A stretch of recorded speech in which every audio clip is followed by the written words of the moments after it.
တဲ့အကျိုးတွေပဲပေါ့လားဟောရတော့မတရားတဲ့အကျိုးတန်ဖိုးချလို့မရအောင်ဒီမှာကြီးမားတဲ့ငါတို့အတွက်လာလာပါအခုပဲအားတော်မြတ်စွာဘုရားရဲ့အဆုံးအမဟောပါတဲ့တာနဲ့ဆရာမြတ်တွေကိုကြားရနာရခြင်းဖြင့်တန်ဖိုးရှိပါပြီသွားဒီမှာမြောက်ပြီးတော့တရားများကိုဒီကုန်းတတ်ကြရအောင်နော်မှန်ပါဗျာဒီတော့ဆရာလုံးဟောခဲ့တဲ့တရားတွေကိုဒီကုန်းတတ်ကြဆိုအချင်းကြီးချုပ်ကြတယ်နော်မှန်ပါဗျာအဲတော့ဆရာတော်ဘုရားကြီးကကုလေးညာဖြင့်ဆယ်ရက်ဆယ်တရားဝဲရဲ့အချင်းချုပ်လုပ်ငန်းတရားကိုထုတ်ကြတော့နော်မှန်ပါဗျာဒီတော့အချင်းချုပ်တရားတွေမှာပထမဆုံးညပိုင်းကြီးဟောသွားတာတွေကပုဗ္ဗကိစ္စပုဗ္ဗနဲ့အလုပ်ပြီးတရားတော်များမဟောထားဘူးလားဟောထားပါတယ်ဗျာအဲဒီမှာပုဗ္ဗကိစ္စဒီဘယ်နှပါးရှိလဲပုဗ္ဗပါဗျာအဲဒီပုဗ္ဗရဲ့မှာမြတ်စွာဘုရားနဲ့ပတ်သက်တဲ့ပုဗ္ဗကိစ္စက၃ပါးနော်မှန်ပါဗျာဆရာတော်ရဲ့ရှင်မြတ်တို့နဲ့ပတ်သက်တဲ့ပုဗ္ဗကိစ္စက၂ပါးနော်မှန်ပါဗျာအဲဒီရဲ့နောက်မှာတောင်းပန်ကကြည်အေးကနှခမ်းတဲ့တော်ခဏခမ်းဖြစ်သွားတယ်နော်မှန်ပါဗျာအဲဒီနောက်တော့အမြဝေတဲ့အခန်းလေးဒီမေတ္တာပို့တဲ့အခန်းလေးဒီတွင်းလိုက်တော့အလုံးပုဗ္ဗကိစ္စကုဗမရဘူးလားမရပါဘူးဗျာဒီဒါပေမဲ့ဒီပုဗ္ဗကိစ္စဒီတရားအလုံးအမတုကေမှာကြိုတင်ပြီးတော့သိရပြုရမယ်အလုပ်တွေကိုပြောတာနော်မှန်ပါဗျာအဲဒီရဲ့နောက်တော့မှအလုပ်ပြီးတရားတော်ကိုအချင်းချုပ်ပြီးတော့ဒီညာကမဟုတ်လားဟုတ်ပါတယ်ဗျာဒီတော့အလုပ်ပြီးတရားတော်အချင်းချုပ်လိုက်တဲ့အခါဒီမှာစိတ်ကိုတော့ပဲမှာထားတယ်မှန်ပါဗျာအရင်ကဒီစိတ်ဟာအဓိကနော်မှန်ပါဗျာအဲတော့ဒီစိတ်ကလေးကိုရင်မှာထားပြီးကိုယ်မှာတွေ့တာပေါ်တာကိုမှတ်ခိုင်းတယ်နော်မှန်ပါဗျာကိုယ်မှာတွေ့တာပေါ်တာက၅မျိုးမရှိဘူးလားရှိပါတယ်ဗျာအဲ့ဒီ၅မျိုးကိုဆိုပြရမှာအောင်ဘုရားအေယာလောကစင်ရတာရှမ်းသာတော်ဗျာဒီနေ့တရားတော်ကတော့သင်္ပါတရားပါပဲအားလုံးအစင်လေးချပြီးတော့ဆယ်ရလုံးရဲ့ဟောတဲ့တရားဓမ္မတွေကိုဒီနေ့တရက်တည်းနဲ့ဒီပင်နာလေးတစ်ခွက်တည်းနဲ့အားလုံးအကျုံးဝင်ပြီးတော့သိအောင်နော်မှန်ပါဗျာအဲဒါပေါ်လာ၅မျိုးကိုအမြဲတမ်းစိတ်ရကလို့မမှားရဘူးလားမှန်ပါဗျာစိတ်မှတ်တဲ့အနေကဘယ်နှမျိုးလဲ၄မျိုးပါဗျာအနေ၄မျိုးလုံးမှာပဲစိတ်ကမှားတာမှန်ပါဗျာအနေကိုမှတ်တာပေါ်လာမှတ်တာပေါ်လာမှတ်ပါဗျာအဲဒါကိုအနေမရွေးလို့မရွေးတပါးရနော်မှန်ပါနောက်တစ်ပတ်ကြတယ်အလုပ်ကိုရွေးသလားရွေးပါဗျာအလုပ်တိုင်းမှာလည်းစိတ်ကမှားတာမှန်ပါဗျာဒီမှာထားပြီးကိုယ်မှာသိတာပေါ်လာလို့မမှတ်ဘူးလားမှန်ပါဗျာအဲ့ဒါလို့အလုပ်မရွေးပါမရွေးအလုပ်ရွေးပါဗျာနောက်တစ်ပတ်ကြတယ်နေရာကိုရွေးသလားရွေးပါဗျာနေရာမရွေးပဲစိတ်ကမှားတာမှန်ပါဗျာဒီမှာထားပြီးကိုယ်မှာသိတာပေါ်လာလို့မှတ်ခိုင်းတယ်နော်မှန်ပါဗျာအဲ့ဒါကိုတော့နေရာမရွေးပါမရွေးပဲနေရာမရွေးပါဗျာနောက်တစ်ပတ်အချိန်ကိုရွေးသလားရွေးပါဗျာအချိန်တိုင်းမှာလည်းစိတ်ကမှားတာမှန်ပါဗျာဒီမှာထားပြီးပေါ်လာ၅မျိုးပဲမှတ်ပါလို့ဆုံးသွားခဲ့တယ်နော်မှန်ပါဗျာအားလုံးကောင်းလိုက်တော့မရွေးပါနဲ့ပါရွေးပါဗျာအဲဒီမိမိတို့ကတိဝါရဲ့ဆယ်ဆယ်တရားဝဲကြီးအချင်းချုပ်လိုက်ရင်မရွေးပါနဲ့ပါရွေးပါဗျာမရွေးသေးပါနဲ့ဒီစိတ်ကိုတော့မှားတာရွေးပါဗျာဒီမှာထားပြီးကိုယ်မှာတွေ့တာပေါ်လာ၅မျိုးကိုပဲမှတ်ပါလို့အချင်းလေးချုပ်ပြီးပထမဆုံးညပိုင်းလေးကပြောခဲ့တယ်နော်မှန်ပါဗျာဟုတ်ပြီအဲ့တော့ဒီပထမဆုံးညရဲ့နောက်ဒုတိယညရောက်တဲ့အခါမှာတော့တိတာခန်းကြီးမဟောတာလားဟောတာပါဗျာဒီပါခန်းရဲ့တိတာခန်းပါဗျာဒါပေမဲ့ဟောဒီကိုချင်းတိတာဒီတရားတွေရဲ့အစဆုံးသောတရားဖြစ်ပါနော်မှန်ပါဗျာအဲ့ဒါကိုမြတ်စွာဘုရားကအာတိသီလံပရိက္ခာစနော်ဒီကဆိုတာဒီအာတိတရားအားလုံးတို့ရဲ့အစဆုံးဖြစ်တယ်နော်မှန်ပါဗျာတရားအားလုံးတို့ရဲ့ဘာဖြစ်လဲအစပါ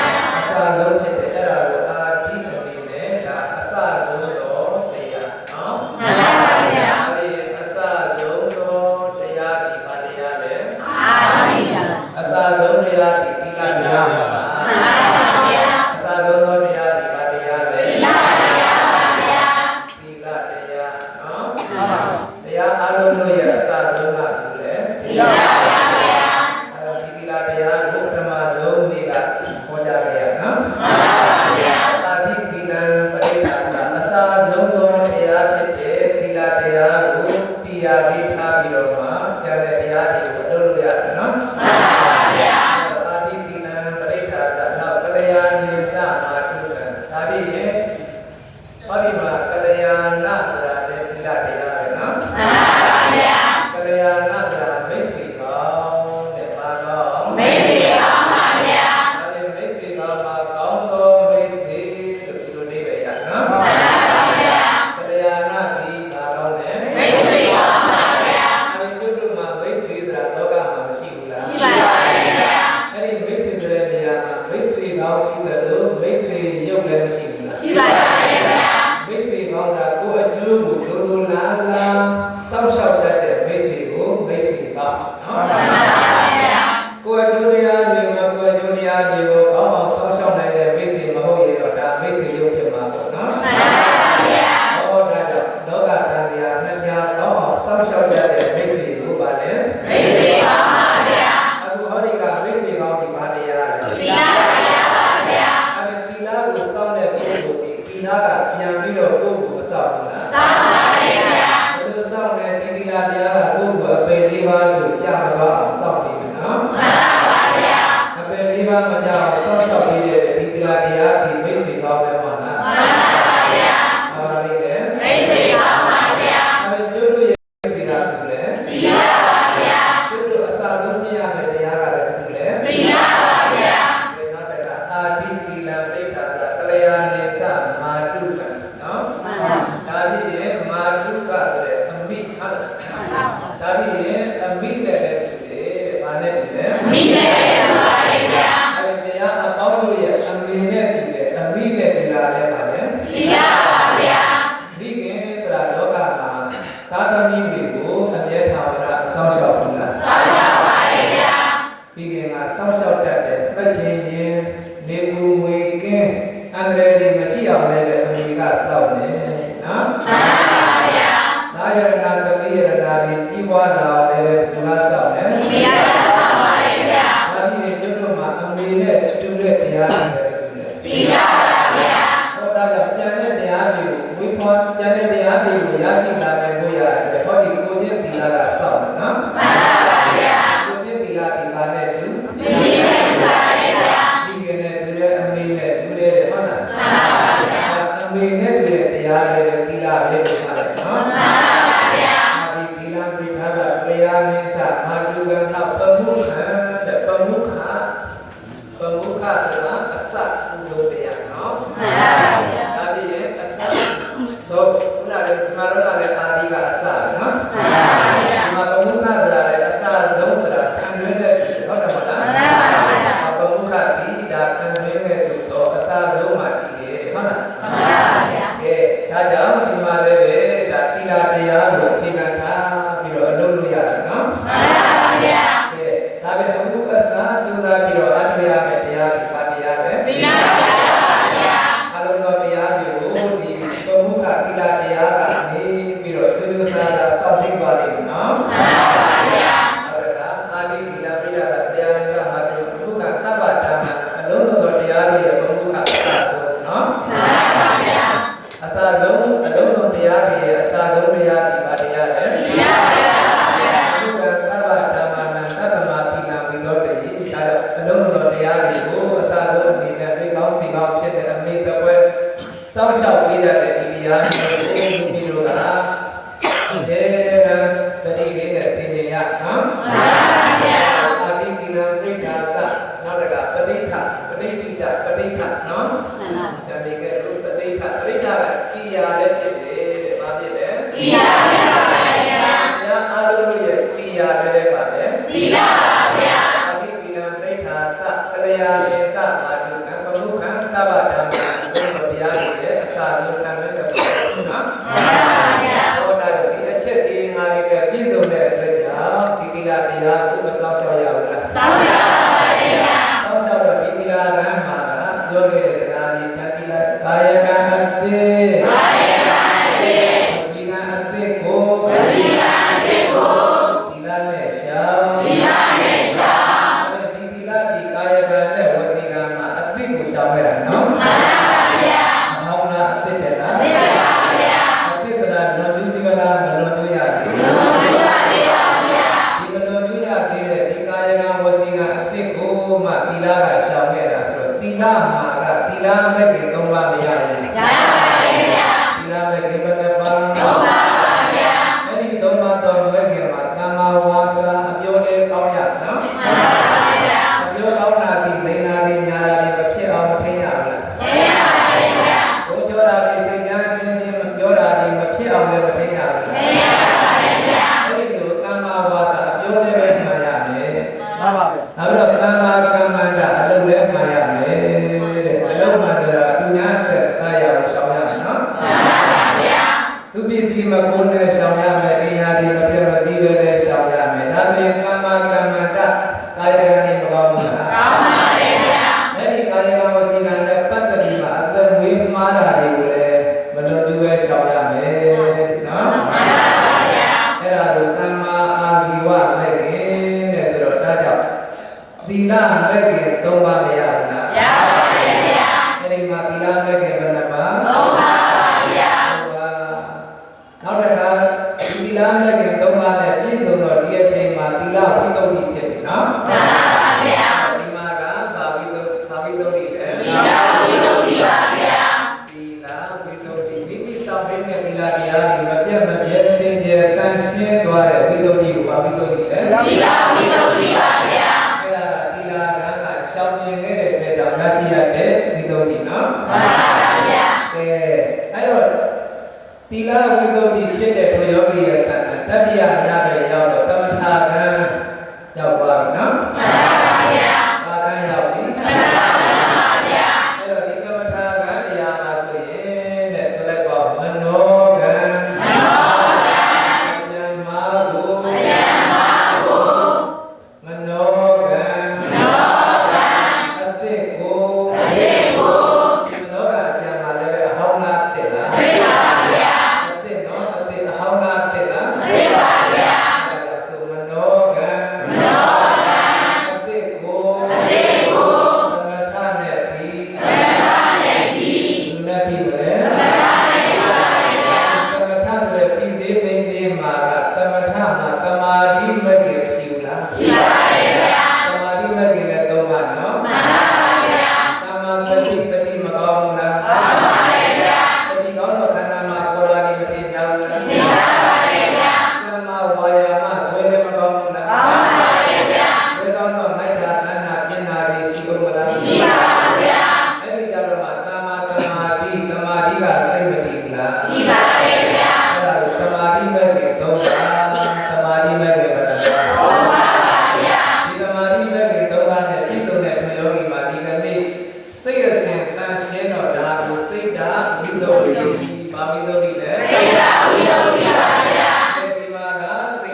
သင်ပြီနော်မှန်ပါဗျာမသိပါလေသင်ပြီပါဗျာအဲ့ဒါအမှတ်ထူးတယ်လို့ပြောပါတယ်ပါဠိကလည်းမှန်ပါဗျာဒါကြောင့်ဒီသင်ပြီမှာအမှတ်ထူးလေးမရဘူးလားရပါဗျာဒီပါထူးရတယ်အမှတ်ထူးပါဗျာအမှတ်ထူးရတယ်ဒါကြောင့်ဆိုတော့အမှတ်ထူးတာအမှတ်ထူးတာ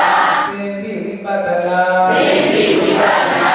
အမှတ်ထူးတာဝိပဿနာသင်ပြီဝိပဿနာပါဗျာဆိုတော့အမှတ်မှန်တာအမှတ်မှန်တာသမ္မာဒိဋ္ဌိဉာဏ်7ပါးသမ္မာဒိဋ္ဌိဉာဏ်7ပါးအမှတ်လေးမှန်တော့သမ္မာဒိဋ္ဌိဉာဏ်မရဘူးလားရပါပါတယ်ဗျာအဲ့ဒါဆက်ဆိုအမှတ်မှန်တာအမှတ်မှန်တာသမ္မာဒိဋ္ဌိဉာဏ်7ပါးသမ္မာဒိဋ္ဌိဉာဏ်7ပါးပရိယတ္တိသာသနာပရိယတ္တိသာသနာအဲ့ဒီအမှတ်ထူးတင်ပြီးမှသာသနာအနေနဲ့ပရိယတ္တိသာသနာကိုရပါတယ်နော်မှန်ပါပါဗျာဒီမှာကဘာသာသနာတဲ့ပရိယတ္တိသာသနာပါဗျာပရိယတ္တိသာသနာပရိယတ္တိကသင်ပြီးသာသနာကဆုံးမတာသင်ပြီးကဆုံးမတာနော်မှန်ပါပါဗျာဆိုပရိယတ္တိသာသနာပရိယတ္တိသာသနာပရိယတ္တိဒီစာတတ်မလားမှန်ပါပါဗျာစာမှလားစာတတ်လားစာတတ်ပါဗျာပရိယတ္တိသာသနာပရိယတ္တိသာသနာသာတကလျာဏသာတကလျာဏပုထုဇဉ်ပါပုထုဇဉ်ပါအပေဝင်မကြရာအပေဝင်မကြရာဒီသင်ပြီးပရိယတ္တိသာသနာကိုရလိုက်ပြီကိုယ့်ရဲ့ထဲမှာသာသနာရောက်ပြီနော်မှန်ပါဗျာအခုအဆုံးအမဖြစ်တဲ့သာသနာကြီးရင်ထဲမရောက်ဘူးလားရောက်ပါရဲ့ဗျာအခုလေးကိုပူတာအေးလေးကိုအေးတာနော်မှန်ပါဗျာရင်ထဲကပြီးတာနော်မှန်ပါဗျာအဲ့ဒီရင်ထဲကပြီးတဲ့သာသနာကြီးကိုယ့်ရဲ့သာသနာကြီးကိုယ်ပိုင်မဲ့မလားမှန်ပါဗျာကိုယ်ပိုင်သာသနာမှာစာတတ်ကြရတာဖြစ်တယ်နော်မှန်ပါဗျာစာတတ်ကြရတာစာတတ်ကြရတာပါဗျာပရိယတ္တိသာသနာပရိယတ္တိသာသနာသာတတ်ကြရတာသာတတ်ကြရတာပုထုဇဉ်ပါပုထုဇဉ်ပါအပေဝင်မကြရာအပေဝင်မကြရာအဲ့ဒီစာတတ်ကြတာပုထုဇဉ်ဟာအပေကမလွတ်ပါဘူးလားလွတ်ပါပါရဲ့ဗျာဒါပေမဲ့စိတ်မချတာအချင်းမရှိသေးဘူးနော်မှန်ပါပါဗျာအဲ့ဒါဆိုလည်းပေါ့စာသာတတ်၍စာသာတတ်၍လုံနမတတ်သောလုံနမတတ်သောကာဟတ်တရားစိုက်တတ်သည်ကာဟတ်တရားစိုက်တတ်သည်အဲ့ဒီမှာကြည့်ပါဦးကာဟတ်တရားနော်မှန်ပါပါကာဟတ်တရားဟုတ်လားမှန်ပါကဲအဲ့ဒီမှာဒီတရားကဘာနေလဲဆိုတော့မနေ့ကပြောခဲ့ပါပြီတဏှာရဲ့မာနရဲ့ဒိဋ္ဌိရဲ့သတိပါလေတဏှာရဲ့မာနရဲ့ဒိဋ္ဌိရဲ့ပါဗျာအဲ့ဒီသုံးခုသောတရားဒီကာဟတ်တရားနော်မှန်ပါဗျာအဲ့စာသာတတ်လို့လောကမတတ်ဒီတရားသုံးပါးကိုကြိုက်ထားတတ်တယ်ဒီတရားသုံးပါးကပြည့်စက်သွားတတ်တယ်နော်မှန်ပါဗျာအဲ့ဒါဒီစာတတ်ဖို့ကိုတယောက်ဒီအပယ်ကလွတ်တယ်ဆိုတော့လေလုံးလုံးစိတ်ချရရမရပါဘူးဗျာမရဘူးနော်ဒါဆိုစာသာတတ်၍စာသာတတ်၍လုံနမတတ်သောလုံနမတတ်သောကာဟတ်တရားကြိုက်တတ်သည်ကာဟတ်တရားကြိုက်တတ်သည်ကာဟတ်တရားဘယ်နှပါသုံးပါပါဗျာဒီပါလေတဏှာမာနရဲ့ဒိဋ္ဌိရဲ့ပါဗျာဒီတရားသုံးပါကြိုက်ထားတဲ့အပေဒီပါလို့ပါလားလို့ပါဗျာဒီမှာလည်းသင်ပြီးဝိပဿနာပရိယတ္တိသာသနာတော့လည်းစိတ်မချဘူးနော်မှန်ပါဗျာအဲ့မှာကအကျင့်ပဲကိုသွားရတယ်ဟုတ်လားမှန်ပါဗျာဒီနေ့ပင်စမတိရောက်တော့ကျင့်ပြီးငါရောက်ပြီကျင့်ပြီးမှာကအထူးသုံးပါမရှိဘူးလားရှိပါရဲ့ဗျာဒီဘယ်နှပါသုံးပါပါဗျာအမြင်ထူးတိထူးယူထူးတာကျင့်ပြီးဝိပဿနာကျင့်ပြီးဝိပဿနာအမြင်မှန်အတိမှန်ယူမှန်တာသမ္မာဒိဋ္ဌိဉာဏ်7ပါးသမ္မာဒိဋ္ဌိဉာဏ်7ပါးဒါပြင်ဒီမှာတော့အမှတ်ထူရရတယ်နော်မှန်ပါဗျာဒီမှာတော့အမြင်ဒုရဲ့အတိဒုရဲ့အယူဒုရဲ့အထူးပဏ္ဏပါတော့မှန်ပါဗျာဝိပဿနာတကယ်ကျင့်ရင်အမြင်ထူလိုက်မယ်အတိလည်းထူလိုက်မယ်အယူလည်းထူလိုက်မယ်လို့ယုံကြည်ရနော်မှန်ပါဗျာအမြင်အတိအယူထူမှလည်းကျင့်ပြီးဝိပဿနာဟုတ်လားမှန်ပါဗျာဆက်ဆိုကြည့်မယ်ကျင့်ပြီးဝိပဿနာကျင့်ပြီးဝိပဿနာပฏิပတ်တိသာသနာပฏิပတ်တိသာသနာဒီမှာဘာသာသနာလဲပฏิပတ်တိသာသနာဗျာ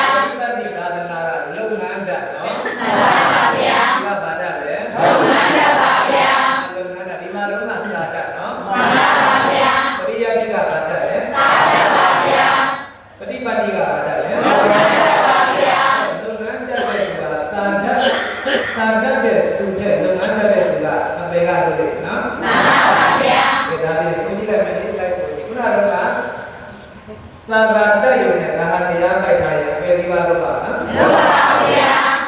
ဆိုသာသာတက်၍လုပ်ငန်းမတတ်တော့ဒါဟာတရားခိုက်တတ်ပြီတရားဆုံးမခိုက်ထားရင်ပဲဒီပါလို့ပါမှန်ပါဗျာပြောမယ်နော်ဒီကနောက်ပိုက်လာပြီ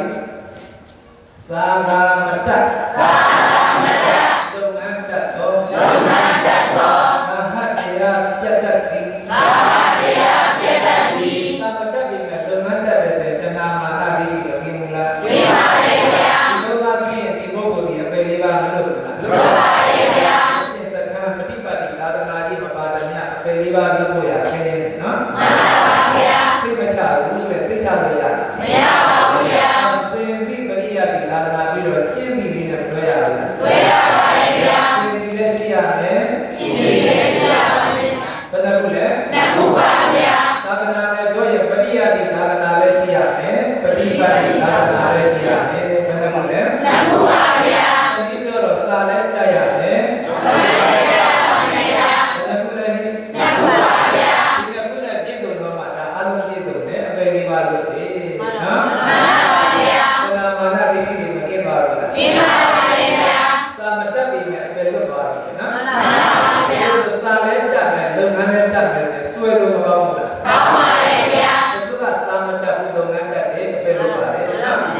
တချို့ကလုပ်ငန်းမတတ်ဘူးစာတော့တတ်တယ်ဒါပေမဲ့သူအပေကိုစိတ်မချဘူးနော်မှန်ပါဗျာစာလက်တတ်လုပ်ငန်းနဲ့တတ်ရင်တော့ပြောပြရတယ်ဒီလားမလို့ပါဘူးဗျာစာလက်မတတ်လုပ်ငန်းနဲ့မတတ်ရင်တစ်ဖက်လုံးကမ်းပြီနော်မှန်ပါဗျာစုံငန်းကြီးဘဝနဲ့မဖြစ်အောင်လို့ဒီကနေ့သင်ပြီးကိုလည်းမသင်ရဘူးလားသင်ရပါတယ်ဗျာသင်ပြီးရင်လည်းမသင်ရဘူးလားသင်ရပါတယ်ဗျာပရိယတ်ကိုပฏิပတ်ကိုသာသနာတရားလို့ရင်လည်းမရဘူးလားရပါတယ်ဗျာအဲ့ဒီမှာသာသနာဒီအဆုံးမှာနော်မှန်ပါ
တွေပေါ်လာတော့မျိုးရတာမျိုးစုံလားမျိုးစုံပါဗျာအဲ့ဒီမျိုးစုံပေါ်လာပြီးရုပ်တယ်နော်မှန်ပါဗျာမျိုးစုံပေါ်လာပြီးပါလေရုပ်ပါဗျာနာမ်မှာကပေါ်တယ်မသိဘူးလားသိပါတယ်ဗျာမျိုးစုံပေါ်လာရုပ်ပေါ်လာပြီးတာပါလေမှန်ပါဗျာရုပ်နဲ့နာမ်တစ်ခုလားနှစ်ခုလားနှစ်ခုပါဗျာအခုလိုတခြားပြီးကွဲမြင်လာပြီးပြိစိတ်ရနော်မှန်ပါဗျာရုပ်ထဲမှာနာမ်ရှိလားမရှိပါဘူးဗျာနာမ်ထဲမှာဒီရုပ်ရှိလားမရှိပါဘူးဗျာရုပ်ကတခြားနာမ်ကတခြားပါဗျာဒီလိုကွဲတဲ့ဉာဏ်ဒီဘာဉာဏ်လဲနာမ်ပါပြိစိတ်ရဉာဏ်ပါဗျာအဲ့ဒီနာမ်မှာတော့ပြိစိတ်ရဉာဏ်ဒီနာယုတ်ဒီအကျိုးနာယုတ်ပါတဲ့ဘာနာယုတ်အကျိုးနာယုတ်ပါဗျာဆိုတော့အကျိုးနာယုတ်ကိုမြင်အကျိုးနာယုတ်ကိုမြင်နာမရူပပြိစိတ်ရဉာဏ်ပဲနာမရူပပြိစိတ်ရဉာဏ်ပဲဒါဖြင့်နာမရူပပြိစိတ်ရဉာဏ်ပြီးအကျိုးနာယုတ်ဘာနာယုတ်အကျိုးနာယုတ်ပါဗျာအဲ့ဒီမှာနာယုတ်နှစ်ပါးတွဲလာတဲ့အတွက်ကြောင့်ဒီနာယုတ်နှစ်ပါးကိုမြင်လာတဲ့အချိန်မှာအကုန်မှားလေးခုမကင်းဘူးလားမြင်ပါတယ်ဗျာဘုမာကြီးကဘယ်နှခုလေးခုပါဗျာဒီမှာဝိပဿနာကိုတကယ်ကျင့်လိုက်တာနဲ့နာယုတ်နှစ်ပါးမြင်လိုက်တာနော်မှန်ပါဗျာအဲ့ဒီနာယုတ်နှစ်ပါးဒီနိဗ္ဗာန်လမ်းစာလို့မှတ်လိုက်ပါဗျာပါလမ်းစာလေနိဗ္ဗာန်လမ်းစာပါဗျာဒီခေတ္တလေးဒီမှာကနိဗ္ဗာန်ရဲ့လမ်းစာနော်မှန်ပါဗျာဘုသူရဲ့လမ်းစာလေနိဗ္ဗာန်ရဲ့လမ်းစာပါဗျာအဲ့တော့နိဗ္ဗာန်လမ်းစာပြီးနာနဲ့ယုတ်နော်မှန်ပါဗျာအဲ့ဒီနာနဲ့ယုတ်ကိုဝေချပြလိုက်တဲ့အခါမှာအလုံးမကြီးကိုကျင်းသွားတဲ့ဒိဋ္ဌိဝိသုဒ္ဓိမဖြစ်ဘူးလားဖြစ်ပါရဲ့ဗျာဒီမှာကဒိဋ္ဌိဝိသုဒ္ဓိဘာဝိသုဒ္ဓိလဲဒိဋ္ဌိဝိသုဒ္ဓိပါဗျာဒိဋ္ဌိကနာယုတ်ဉာဏ်တာဝိသုဒ္ဓိကမရှင်းဘူးလားရှင်းပါရဲ့ဗျာဘာတွေရှင်းလဲပြီးတော့အမှုဘာတွေရှင်းတာနော်မှန်ပါဗျာအဲ့ဒါကိုနာယုတ်ဉာဏ်တာရှင်းလို့ဘာဝိသုဒ္ဓိဒိဋ္ဌိဝိသုဒ္ဓိပါဗျာဒီကဲဆိုတော့အကျိုးနာယုတ်ကိုမြင်အကျိုးနာယုတ်ကိုမြင်နာမရူပပရိစ္ဆေရဉာဏ်ပဲနာမရူပပရိစ္ဆေရဉာဏ်ပဲပတ္တနာအထုတော်နာယုတ်မြင်လိုက်တာနဲ့ဒိဋ္ဌိဝိသုဒ္ဓိစကားရောက်တယ်နော်မှန်ပါဗျာဝိပဿနာတရားဝိပဿနာတရားပွားများအထုခဲ့ပါလျင်ပွားများအထုခဲ့ပါလျင်နာနဲ့ယုတ်ကိုမြင်နာနဲ့ယုတ်ကိုမြင်အကုန်မလေးခုစင်အကုန်မလေးခုစင်နာယုတ်မြင်တာကဘာညာတို့ခေါ်နာမရူပပရိစ္ဆေရဉာဏ်ပါဗျာအကုန်မစင်တာကဘာဝိသုဒ္ဓိလဲဒိဋ္ဌိဝိသုဒ္ဓိပါဗျာအကုန်မလေးခုစင်အကုန်မလေးခုစင်ကလျာဏပုထုဇဉ်ကလျာဏပုထုဇဉ်ဒီမှာကလျာဏပုထုဇဉ်အဆင့်မရောက်ဘူးလားရောက်ပါတယ်ဗျာဒီဝိသုဒ္ဓိမှာကလျာဏပုထုဇဉ်အဆင့်ရောက်ပြီနော်မှန်ပါဗျာဒီဆိုကလျာဏပုထုဇဉ်ကလျာဏပုထုဇဉ်ဘယ်ဝင်မရောက်ဝေးဘယ်ဝင်မရောက်ဝေးဘယ်ကမွေးပါဘူးလားဝေးပါပါတယ်ဗျာဒီတော့တခါတည်းကြတတ်သေးတယ်ဘာကြောင့်လဲဆိုတော့မမှတ်ဘဲနဲ့နေရင်နာယုတ်တွေမြင်ပါလားမြင်ပါဘူးဗျာမြင်ခဲ့ရင်သူအပေဒီပါမကြနိုင်ဘူးလားကြနိုင်ပါတယ်ဗျာသူနာယုတ်မြင်တော့အပေလားဝေးတာနော်မှန်ပါဗျာအပေလေးမရောက်ဝေးအပေလေးမရောက်ဝေးနိဗ္ဗာန်ပေါက်လမ်းစာပေနိဗ္ဗာန်ပေါက်လမ်းစာပေနိဗ္ဗာန်လမ်းစာမရပါဘူးလားရပါတယ်ဗျာနိဗ္ဗာန်လမ်းစာဒီနာနဲ့ယုတ်ပါနိဗ္ဗာန်လမ်းစာကဘာနဲ့ပါလဲနာနဲ့ယုတ်ပါဗျာနိဗ္ဗာန်လမ်းစာဒီဘာနဲ့ပါလဲနာနဲ့ယုတ်ပါဗျာဒီနာဒီနာယုတ်ဒီအကျိုးနာယုတ်ဘာနာယုတ်အကျိုးနာယုတ်ပါဗျာအကျိုးဆိုရင်အကြောင်းကင်းရလားမကင်းပါဘူးဗျာအကြောင်းရှာတော့ပိစိယပရိက္ခာဉာဏ်နဲ့ပြောဘူးလားရောက်ပါတယ်ဗျာအကြောင်းရှာတော့ဘာဉာဏ်နဲ့ပိစိယပရိက္ခာဉာဏ်ပါဗျာ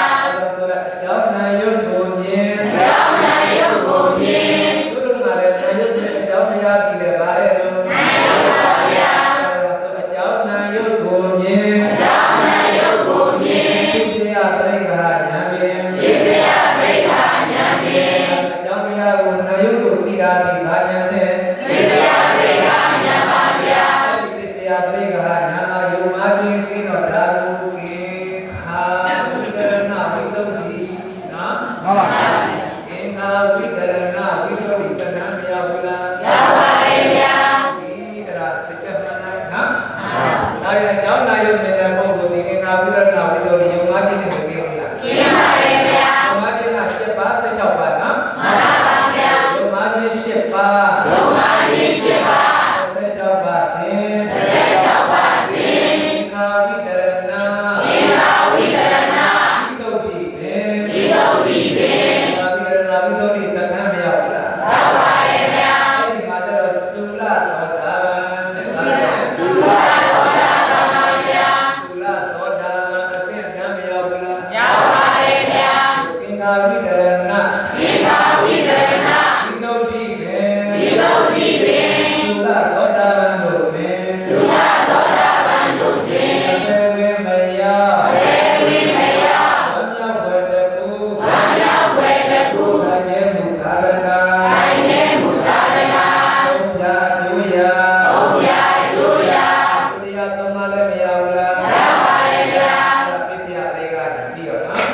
တ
ယုတ်မြင်လုံးကကလျာဏပုထုဇဉ်ဟောတာမှန်ပါဗျာဒီမှာဖြစ်တဲ့ကလေးတွေကိုပစ္စယပရိကဉာဏ်မြင်ဖို့ရအကြောင်းနဲ့အကျိုးနာယုတ်တွေမြင်ခဲ့ပြီနော်မှန်ပါဗျာအဲ့ဒီမှာအကျိုးနာယုတ်လုံးကကလျာဏပုထုဇဉ်ဗါတယ်ကလျာဏပုထုဇဉ်ပါဗျာအကျိုးနာယုတ်ကိုမြင်အကျိုးနာယုတ်ကိုမြင်ကလျာဏပုထုဇဉ်ကလျာဏပုထုဇဉ်သူဒီအကြောင်းကဲကသိပါဗျာအကြောင်းနဲ့ဗါနဲ့ဗါရောနာယုတ်ပါဗျာအကြောင်းနာယုတ်ကိုမြင်အကြောင်းနာယုတ်ကိုမြင်သောတာပန်တို့တွင်သုဒသောတာပန်တို့တွင်ဘုရားရှင်တက်ပါပြီနော်မှန်ပါဗျာဒီမှာပေါ်လို့ပေါ်ရဖြစ်ပြမမြင်ဘူးလားမြင်ပါတယ်ဗျာပေါ်တော့နာဖြစ်ပြခြင်းပေါ်တော့နာဖြစ်ပြခြင်းဘုရားဗျာညာလူစားပင်ဘုရားဗျာညာလူစားပင်အာရတ္တဝိပတ္တကပုဂ္ဂိုလ်တို့တွင်ဘုရားကောင်းတော့စင်တတ်တတ်ပါရဲ့နော်မှန်ပါဗျာဒါပေမဲ့ဒီနှစ်ခုလုံးဒီဖြစ်ပြတယ်လားမှန်ပါဗျာဖြစ်ပြဟောတာလည်းညာပါဗျာโอเคဒါဖြင့်ဒီမှာပြန်ကြည့်ဒါကဖြစ်ပြဟောတဲ့ညာသာကိုဟောတဲ့ညာဖြစ်ပြဟောတဲ့ညာပါဗျာဒီဒါဖြစ်ပြဟောတာဒီဘယ်နှညာရလဲညာပါဗျာညာဖြစ်ပြဟောတာညာနော်မှန်ပါဗျာအဲ့ဒါဝိပဿနာညာနဲ့ဝင်လာပြီနော်မှန်ပါဗျာကဲကောင်းပြီဒါဖြစ်ပြတွေဟာဇာတော့အပြည့်တွေမညာလာဘူးလားညာပါဗျာအပြည့်တွေမြင်လာတတ်တယ်နော်မှန်ပါဗျာအဲ့ဒါဆိုတာအပြည့်တွေမြင်အပြည့်တွေမြင်သင်္ကညာမြင်သင်္ကညာမြင်အပြည့်တွေမြင်လာတာဒီပါညာလေသင်္ကညာပါဗျာသင်္ကညာအပြည့်တွေမြင်တော့ချစ်စရာလားကြောက်စရာလားကြောက်စရာပါဗျာကြောက်စရာထင်ကြောက်စရာထင်ဘုရားညာမြင်ဘုရားညာမြင်ဘုရားကကြောက်စရာညာကမြင်တာထင်တာတော့ကြောက်စရာထင်ကြတာဒီဘုရားညာဒီယုတ်ဒီနာဒီယုတ်ဒီနာဒီငါနာရီဟာချစ်စရာလားကြောက်စရာကြောက်စရာပါဗျာကြောက်စရာကောင်းလာပြီဘယ်နဲ့နေလို့လဲပြည့်ပြည့်ပါဗျာအပြည့်ပြည့်တော့ချစ်စရာလားကြောက်စရာလားကြောက်စရာပါဗျာကြောက်စရာဒါကြောင့်ဆိုကြောက်စရာထင်ကြောက်စရာထင်ဘုရားညာမင်းဘုရားညာမင်းကြောက်စရာကောင်းတဲ့ဒီခန္ဓာဒီယုတ်ဒီနာဒီခန္ဓာဒီအပြည့်ကင်းသလားမကင်းပါဘူးဗျာအပြည့်မကင်းလို့ကြောက်တယ်နော်မှန်ပါဗျာအပြည့်မကင်းလို့အပြည့်တွေကိုမြင်တဲ့ဉာဏ်ဒီအာရိနဝဉာဏ်ကဲဆိုတာအပြည့်တွေတည်းရေးမြင်အပြည့်တွေတည်းရေးမြင်ကိုတည်းရေးနဲ့ဆိုတာနော်မှန်ပါဗျာအပြည့်တွေတည်းရေးမြင်အပြည့်တွေတည်းရေးမြင်အာရိနဝဉာဏ်ပင်အာရိနဝဉာဏ်ပင်ဒီကအပြည့်နဝကခါရမကိုအပြည့်တွေမြင်လိုက်တာအာရိနဝအပြည့်တွေနော်မှန်ပါဗျာအပြည့်တွေကိုမြင်လာတဲ့ဉာဏ်ကိုဒါကအာရိနဝဉာဏ်ဒီဉာဏ်ကယုံနာနေပေါ်မှာအပြည့်တွေမြင်တာနော်မှန်ပါဗျာအပြည့်တွေမြင်အပြည့်တွေမြင်အာရိနဝဉာဏ်ပင်အာရိနဝဉာဏ်ပင်အပြည့်မြင်တော့ဘုံစရာကြီးလို့မထင်ဘူးလားထင်ပါတယ်ဗျာဘုံလည်းဘုံလည်းဒေဝနာဉာဏ်ပင်ဒေဝနာဉာဏ်ပင်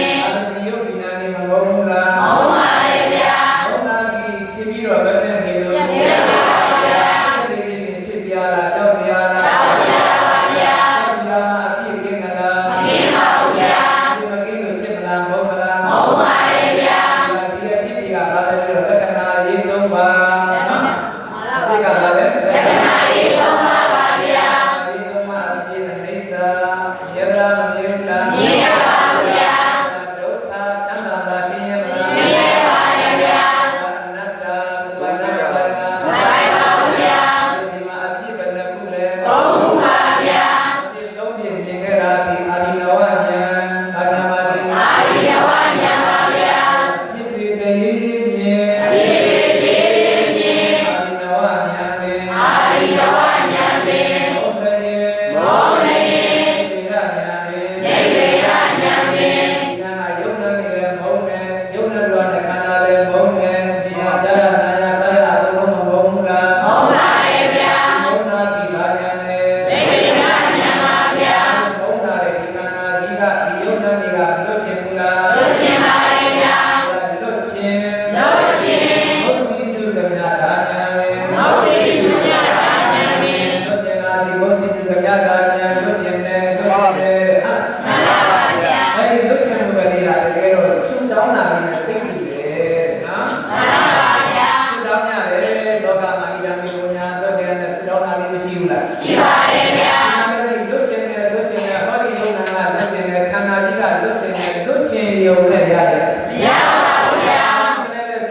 န်းနဲ့ရပါလားမှန်ပါဗျာဒါရင်ရှိကြတော့ထပ်ရှုမှလုပ်တယ်ဟုတ်လားမှန်ပါဗျာထပ်ရှုမှလုပ်မယ်ထပ်ရှုမှလုပ်ပါမယ်ဗျာထပ်ပြန်ပြီးတော့မရှုရဘူးရှုရပါတယ်ဗျာထပ်ရှုမှလုပ်ပြီးခင်ထပ်ရှုမှလုပ်ပြီးခင်ဒီသင်္ခါဉာဏ်ပဲဒီသင်္ခါဉာဏ်ပဲလွတ်ချင်ထပ်ရှုလွတ်ချင်ရပါလေထပ်ရှုပါမယ်ဗျာထပ်ရှုတော့ဖြစ်ပြမှာတော့ခြားရှိသလားမရှိပါဘူးဗျာဆိုဖြစ်ပြကိုပဲဉာဏ်မြင်ဖြစ်ပြကိုပဲဉာဏ်မြင်ကာရုသင်္ခါဉာဏ်ပဲကာရုသင်္ခါဉာဏ်ပဲကာရုသင်္ခါသင်္ခါရယုံနာနာသင်္ခါရတွေကိုလည်းရှုတာဖြစ်ပြကိုလာမှတ်နေတာနော်မှန်ပါဗျာဖြစ်ပြမှာတော့ခြားရှိသေးလားရှိပါဘူးဗျာအဲ့တော့ဒီဖြစ်ပြတွေမှာယုံနာရဲ့အပိဓိကာတွေကငြိမ်းချမ်းလာလိမ့်မယ်နော်မှန်ပါဗျာအခုမိတွေငြိမ်းချမ်းလာတော့နောက်ဆုံးကြတော့ဖြစ်ပြကိုပဲရှုရင်သုံးတယ်နော်မှန်ပါဗျာဘယ်နှကြိမ်လဲသုံးကြိမ်ပါဗျာအဲ့ဒီသုံးကြိမ်မှာပထမကြိမ်ရှုတာဒီပရိကံတဲ့ပထမကြိမ်ကဘာခေါ်လဲပရိကံပါဗျာပရိကံဒုတိယကြိမ်ကဥပ္ပစာဒုတိယကြိမ်ကဘာလဲဥပ္ပစာပါဗျာဒုတိယကြိမ်ကအနုလုံးတတိယကြိမ်ကဘာလဲအနုလုံးပါဗျာဘယ်နှကြိမ်ရှုလဲသုံးကြိမ်ရှုပါဗျာရှုရင်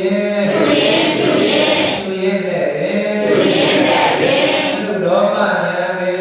လောမဉာဏ်ပဲလောမဉာဏ်ပဲမြောက်လားမှန်ပါဗျာဒီဒါဆိုရင်ပြန်ဆက်လာအစာဆုံးကအပြည့်ကိုမြင်လာဒီလားပြစ္ဆတဉာဏ်တဲ့ပြစ္ဆဘယ်နဲ့ဉာဏ်ဉာဏ်ပါဗျာနောက်တစ်ခါကြောက်စရာတင်တဲ့ဘယဉာဏ်ရဲ့အပြည့်စိတ်နဲ့အာရိနဝရဲ့ဘုဒ္ဓတဲ့ဒိဋ္ဌိဉာဏ်ရဲ့ဟုတ်ကဲ့လားမှန်ပါဗျာဘယ်နဲ့ဉာဏ်တို့သုံးဉာဏ်ပါဗျာသုံးဉာဏ်ဒီပြည့်လေသုံးဉာဏ်ဘာခေါ်လိုက်လဲပြည့်လေသုံးဉာဏ်ပါဗျာပြည့်လေဒီဘယ်နဲ့ဉာဏ်သုံးဉာဏ်ပါဗျာပြစ္ဆာကဘယ်နဲ့ဉာဏ်တစ်ဉာဏ်ပါဗျာပြည့်လေကဘယ်နဲ့ဉာဏ်သုံးဉာဏ်ပါဗျာဒါဆိုရင်လွတ်ခြင်းဘုစိတုကမြတာဉာဏ်ပဲဘုစိတုကမြတာဉာဏ်ပဲအရှုမလွတ်ပြီးခြင်းအရှုမလွတ်ပြီးခြင်းသင်္ခါဉာဏ်ပဲသင်္ခါဉာဏ်ပဲဒီကိုပဲပြန်မြင်ဒီကိုပဲပြန်မြင်ကာရုသင်္ခါဉာဏ်ပဲကာရုသင်္ခါဉာဏ်ပဲရှုရင်နဲ့ပဲလောမဉာဏ်ပဲ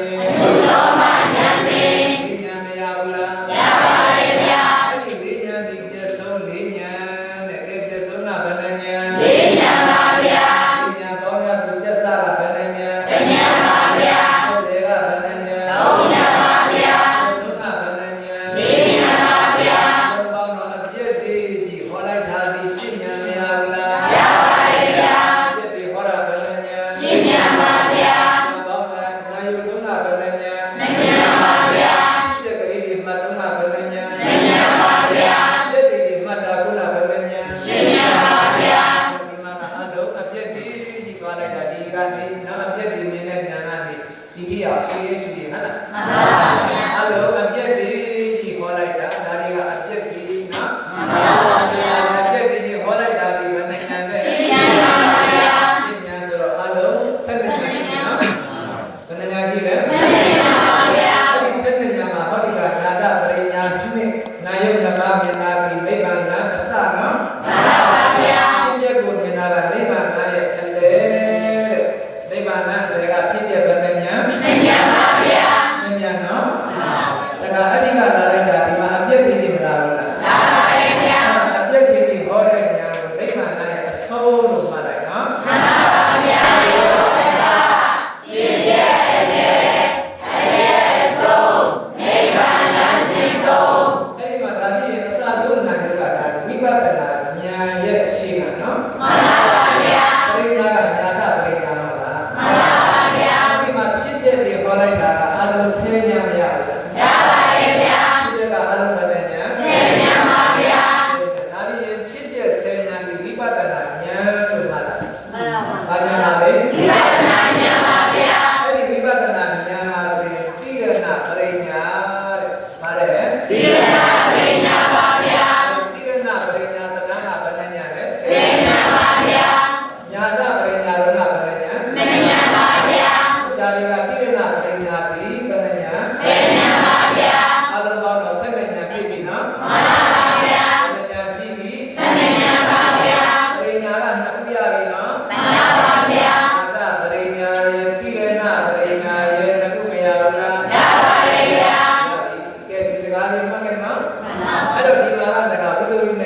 နေရာမှာဖြစ်တဲ့ပြည်ကြီးစီစဉ်ပြီးတော့လာခဲ့တာအားလုံးရှင်းနော်မှန်ပါဗျာအဲ့ဒီမှာကိလေသာတွေကိုဒီခါတော့မှဖြစ်တဲ့ကလေးအပြက်ကလေးမှာရဲတဖြည်းဖြည်းနေတာနော်မှန်ပါဗျာအဲ့ဒါဆိုဒီမှာဝိသုဒ္ဓိနဲ့ပြောတယ်တဲ့ပฏิပဒါညာနာတတနာဝိသုဒ္ဓိဒါလည်းပြောကြည့်နော်ပฏิပဒါညာနာတတနာဝိသုဒ္ဓိပါဗျာပฏิပဒါညာနာတတနာဝိသုဒ္ဓိဒါလည်းပฏิပဒါညာနာတတနာဝိသုဒ္ဓိပါဗျာဝိသုဒ္ဓိဉာဏ်ဒီမှာတော့ငါဘာဝိသုဒ္ဓိသီလဝိသုဒ္ဓိပါဗျာသမထကံကြတော့စေတဝိသုဒ္ဓိပါဗျာနာမရူပကြတော့ဒိဋ္ဌိဝိသုဒ္ဓိပါဗျာသုံးရပြီနော်မှန်ပါဗျာပစ္စယပရိက္ခဉာဏ်မှာပါတဲ့ကိဋ္ဌာဝိသုဒ္ဓိပါဗျာရပါလားရပါတယ်ဗျာဟုတ်ကဲ့ဥရိယဗျာနောက်တော့မေဃဉာဏ်တတနာဝိသုဒ္ဓိပါဗျာအပြည့်တည်းဟောရတော့ပฏิပဒါညာနာတတနာဝိသုဒ္ဓိပါဗျာဟုတ်နော်ဟုတ်ပြီပြန်ပါတော့ကဲအဲ့ဒီရဲ့နာမှာအပြည့်ဆုံးရောက်မှာလားမှန်ပါဗျာအဲ့ဒါနာမှာဘာဆုံးလဲအပြည့်ဆုံးပါလေဗျာအပြည့်ဆုံးတာတဲ့ခါမှာဒီအပြည့်တွေမှာမရသွားဘူးလားရပါပါဗျာဆိုတာယသယသဘုရားဉာဏ်ပင်ဘုရားဉာဏ်ပင်ရတယ်ရတယ်ဉာဏ်ပင်ဉာဏ်ပင်ယသောဘုရားဉာဏ်ပင်ဘုရားဉာဏ်ပင်သုံးဉာဏ်မရဘူးလားရပါပါဗျာဒီဖြစ်တဲ့ဒီယတ္တာဘယ်နဲ့ဉာဏ်သုံးဉာဏ်ပါဗျာဖြစ်တဲ့ဒီရတော့မဖြစ်မပြတ်ဒီမှာကိုမမြင်ဘူးလားမြင်ပါတယ်ဗျာဒီတော့နိဗ္ဗာန်မြင်တဲ့ဉာဏ်ဟောပါမြင်တဲ့ဉာဏ်နိဗ္ဗာန်မြင်တဲ့ဉာဏ်ပါဗျာဖြစ်ပြယတ္တာသုံးမဟုတ်ဖြစ်ပြရတော့နိဗ္ဗာန်ကိုမြင်တဲ့ဉာဏ်ဒါကြောင့်ဒီဆရာကနိဗ္ဗာန်မြင်တဲ့ဉာဏ်နော်မှန်ပါဗျာကိုမြင်တဲ့ဉာဏ်နိဗ္ဗာန်မြင်တဲ့ဉာဏ်ပါဗျာဉာဏ်သုံးဉာဏ်ပါဗျာဒီတော့ဖြစ်ပြတွေရသွားတာပဲဉာဏ်သုံးဉာဏ်ပါဗျာနိဗ္ဗာန်ဖြစ်ပြမရဘူးလားရပါတယ်ဗျာအဲ့ဒီဖြစ်ပြရတာကိုမြင်တာကဒီသုံးဉာဏ်နော်မှန်ပါဗျာဒါကြောင့်ဆိုလှမ်းမြင်စလှမ်းမြင်စဘယ်သူကိုမြင်တာလဲနိဗ္ဗာန်ကိုမြင်တာပါဗျာလှမ်းမြင်စလှမ်းမြင်စဘုရားဉာဏ်ပင်ဘုရားဉာဏ်ပင်လှမ်းမြင်လေလှမ်းမြင်လေဉာဏ်ပင်ဉာဏ်ပင်လှမ်းမြင်ဆိုလှမ်းမြင်ဆိုဘုရားဉာဏ်ပင်ဘုရားဉာဏ်ပင်အဘိဓမ္မာနိဗ္ဗာန်မြင်လာပြီဘယ်နှညာဘုရားပါဗျာသာဘိနိဗ္ဗာန်မြင်လာသုံးညာအဲ့ဒီသုံးညာမှာလောကုတ္တရာနယ်ပဲရောက်ပြီနော်မှန်ပါဗျာဒီမှာပဲဒီမေနာစေကိလေသာတွေအငြိမ့်တာတွေရတော့ဒါကိုပြောလိုက်တာကလောကုတ္တရာပါတယ်လောကုတ္တရာပါဗျာဟောတာတိုင်းမှာသွားမယ်ညာနာတတနာပါတယ်ညာနာတတနာပါဗျာဝိသုဒ္ဓိနော်ဒါပြင်ပြောလိုက်လောကုတ္တရာညာနာတတနာဝိသုဒ္ဓိပါဗျာပြောကြည့်လောကုတ္တရာညာနာတတနာဝိသုဒ္ဓိပါဗျာအဲ့ဒါဒီနိဗ္ဗာန်မြင်တဲ့ညာဘက်ကသွားတော့ဣစ္ဆဝကနာညာမှာထည့်တော့ပေါ့နော်မှန်ပါဗျာအဲ့လိုညာစဉ်16ပါးကိုရောက်မှာလားမှန်ပါဗျာဟောဒီကဲဒါပဲဆိုကြည့်မယ်ယသယသဘုရားဉာဏ်ပင်ဘုရားဉာဏ်ပင်ယလေယလေဉာဏ်ပင်ဉာဏ်ပင်ယသောယသောဘုရားဉာဏ်ပင်ဘုရားဉာဏ်ပင်ဉာဏ်စဉ်16ပါးဉာဏ်စဉ်16ပါးဒီကဲဉာဏ်စဉ်ခြင်းဉာဏ်စဉ်ခြင်းဣစ္ဆဝကနာဉာဏ်ပင်ဣစ္ဆဝကနာဉာဏ်ပင်နောက်ဆုံးဉာဏ်စဉ်ခြင်းနဲ့အိုးဒီမှာတော့လေးသီသာလေးမဆာငါးသီသာငါးမဆာလောက်လေးဖြစ်ကြတာနော်မှန်ပါဗျာအဲ့ဒါမက်ကတစ်ချိန်ပဲဖြစ်တယ်မက်ကဘယ်နှချိန်တစ်ချိန်ပါဗျာမက်ကဘိညာတကိမတာတစ်ချိန်ဖြစ်တယ်ဘုညာတွေကအချိန်များစွာမရနိုင်ဘူးလားရနိုင်ပါလေဗျာဘယ်လိုရှိတော့ရတာနော်မှန်ပါတို့တော့ဒီနေရာလေးမှာတော့လေးသီငါးသီပဲထားလိုက်တယ်ဒါမက်ကသမာပတ်အဲ့ဒီအချိန်လေးမှာလေးသီငါးသီနဲ့နိဗ္ဗာန်ကိုမြင်တော့တတိပိတ္တလို့တွေ့တယ်လို့မဖြစ်ဘူးလားဖြစ်ပါတယ်ဗျာအဲ့ဒီကြမှာပြန်ထုတ်ထားတာတော့ဆင်ញင်တဲ့ဉာဏ်ကပစ္စဝကနာဉာဏ်ဘာဉာဏ်နဲ့လဲပစ္စဝကနာဉာဏ်ပါဗျာဒီတော့မှသူ့ရဲ့မဲ့ဉာဏ်ပညာတွေနဲ့ပတ်သက်လို့ရောက်တဲ့မတ်ဘူရီရဲ့မဲ့နဲ့ကိုယ်နဲ့တတ်ခဲ့တဲ့ကိလေသာတွေရဲ့ကြံသေးရင်ကြံတဲ့ကိလေသာတွေရဲ့မက်ဘူရဲ့အာရုံတဲ့နိဗ္ဗာန်ရဲ့သဘောလေးရဲ့၅ချက်ပြပါလိမ့်မယ်ဘယ်နှချက်လဲ၅ချက်ပါဗျာပစ္စဝကနာဉာဏ်ရဲ့အလုံးနော်ဘယ်နှချက်လဲ၅ချက်ပါဗျာဘယ်နှချက်လဲ၅ချက်ပါဗျာဒါလေးဆိုကြည့်လိုက်ပရမမက်ဘူလည်းမသိဘူးလားသိပါရဲ့ဗျာဒီရောက်တဲ့မဲ့နော်မှန်ပါ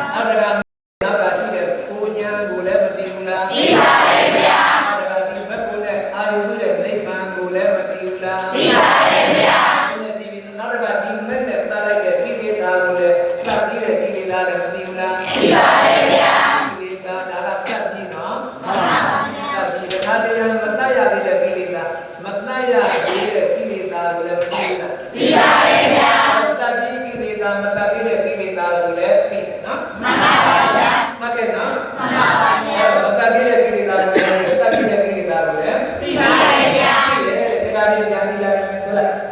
မက်ဖို့နိဗ္ဗာန်ပေတွင်ပြန်တတ်ပြီးတော့ပဲဒီပေါ့နော်တတ်ရပြီးတော့ကြံလို့လားကြံပါရဲ့ဗျာနတံကိလေသာအစင်တမှု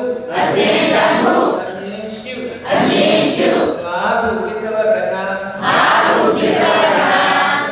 ညာဘဝတံပုလေဘာဟုပါဗျာရောက်တဲ့ဘက်ကိုလည်းမသိဘူးလားသိပါတယ်ဗျာဒီရောက်တဲ့ဘုကိုလည်းမသိဘူးလားသိပါတယ်ဗျာဘုရားအောင်တဲ့နိဗ္ဗာန်ကိုလည်းမသိဘူးလားသိပါတယ်ဗျာပိဋကကိလေသာကိုလည်းမသိဘူးလားသိပါတယ်ဗျာပယ်ရပြီးတဲ့ကိလေသာရှိရင်လည်းမသိဘူးလားသိပါတယ်ဗျာ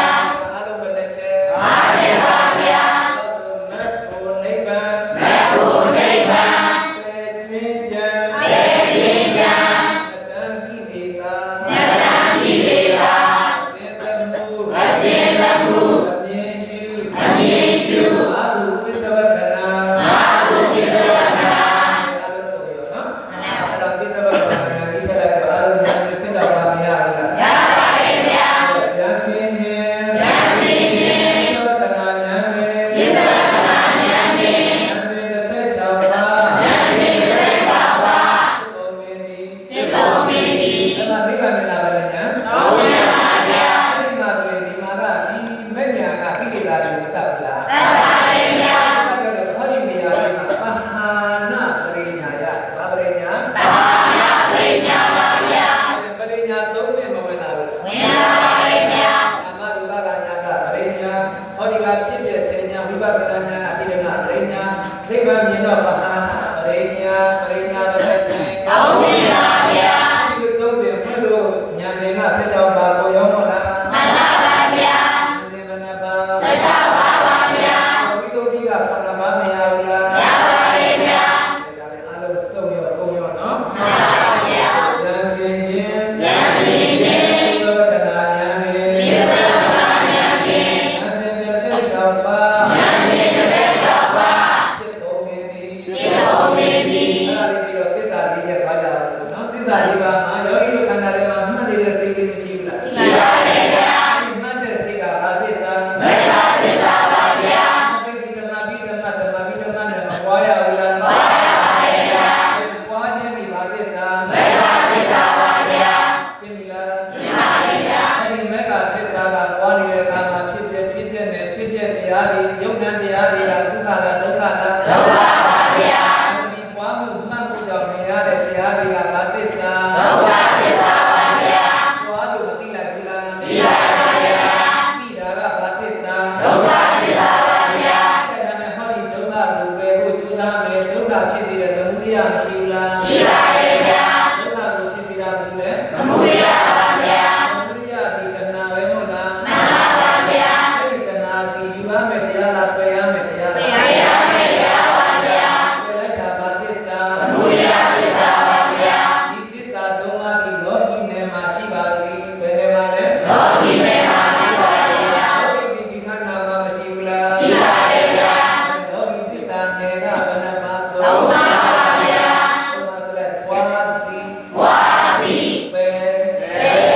ခုလဲသုံးပါဗျာဟောရင်ဒီမဲ့သိရင်ပယ်ပါဗျာပယ်လာဒီမသိပဲပယ်လာလားသိလို့ပယ်လာလားသိလို့ပယ်လာပါဗျာတဏှာကိုတတ်နဲ့ဇာမန်တတ်လို့ရမလားမရပါဘူးဗျာဒီမှာပယ်လို့ရမယ်စုကိုသိရမယ်ဒုက္ခကိုရပါမယ်ဗျာဒုက္ခကိုသိရင်ဟောဒီကမှတ်စိတ်နဲ့ဘွားလို့ဘက်ကဉာဏ်လေးမဝင်ရဘူးလားမရပါဘူးဗျာဘွားမှသိတယ်သိမှမရပါဘူးဗျာလောကီနယ်ကဘယ်နှပါသုံးပါဗျာအဲ့ဒါပယ်ပြီးတဲ့နောက်တဏှာချုပ်တော့និရောဓမရဘူးလားမရပါဘူးဗျာအဲ့ဒါဒီချုပ်တာငြိမ်းတာယတ္တာនិရောဓနော်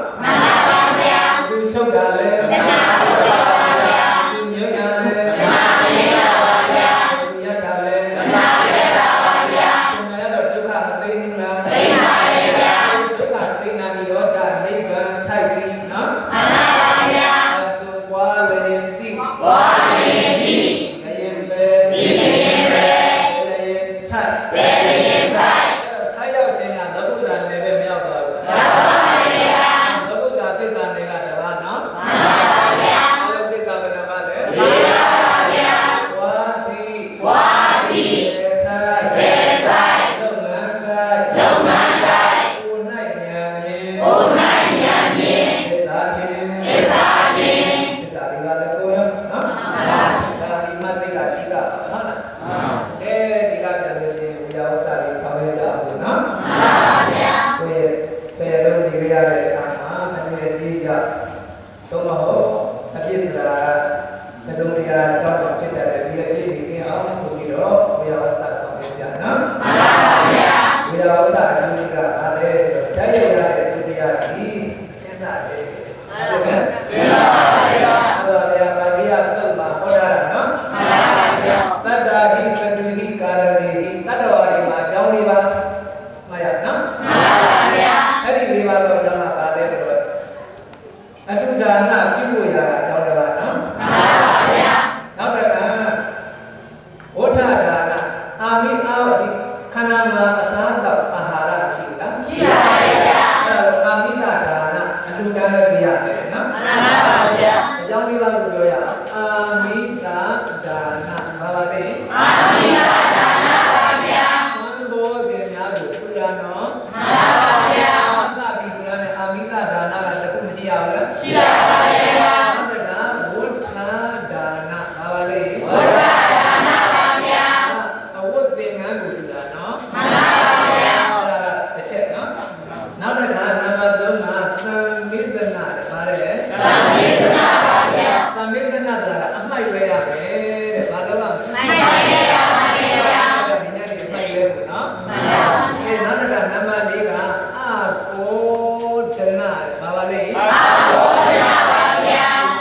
အမြင်မထွက်ရဘူးတဲ့ဟုတ်လားမှန်ပါဗျာအမြင်ပါချက်လဲထွက်ရပါဗျာဒီကိုချုပ်ပြီးလိုက်အကြောင်းမနှစ်ပါးနဲ့၄ပါးပါဗျာဒီပါတော့အကြောင်းရှိရင်တဲ့တတ္တာယိသတိကာရဏေဟိ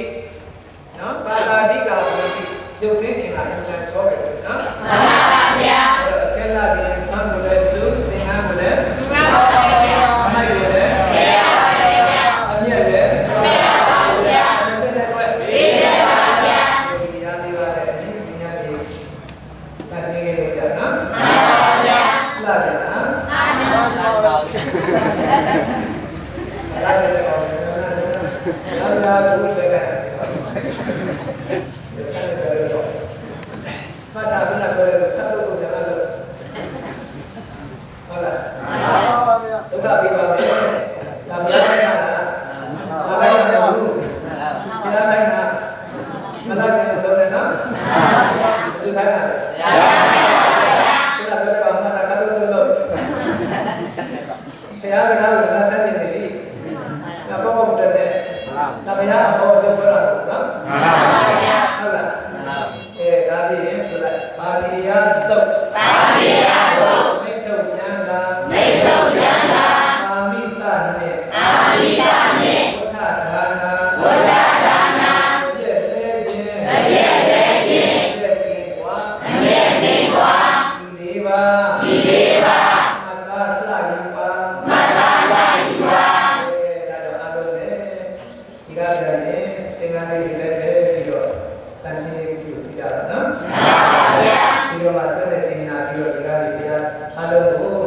ကျင်ညာချက်ပြောပြီးတော့ဒီဆိုရင်ဘုရားတန်ရှင်းပြောရအောင်နော်မှန်ပါဗျာအဲတော့ရအောင်ဒီနေ့ညာစဉ်ဆက်ကြောက်တာနဲ့ဒီလိုတရားအောင်လက်ဝဲချစ်လိုက်တာလက်ရတဲ့တရားနာရအောင်လို့ဆက်ရတာမှန်ပါဗျာဒီဉာဏ်မရရတာမှန်ပါဗျာဒီဉာဏ်ရတယ်လို့ဒီတိုင်းထင်ရတဲ့တရားတွေကိုကောင်းကြီးပြီးတဲ့လားကြားလောက်တဲ့နေရာဌာနတိုင်းမှာအာရပါရစိတ်ပါလက်ပါဖြင့်ဆုံးတယ်သာဓုသာဓု